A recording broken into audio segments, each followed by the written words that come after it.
గుంటూరులోని వరద ప్రభావిత ప్రాంతాల్లో జిల్లా కలెక్టర్ ఏ తమీమ్ అన్సారియా పర్యటించారు. ఉద్దండరాయపాలెం లంకతో పాటు తాడేపల్లి మండలం కృష్ణ ఒడ్డు మహానాడు కాలనీ కరకట్ట ప్రాంతాన్ని పరిశీలించారు.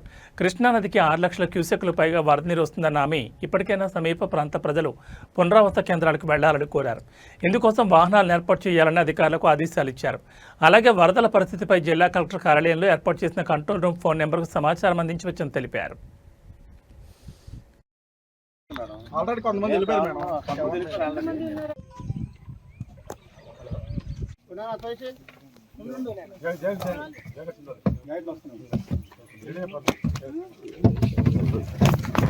జై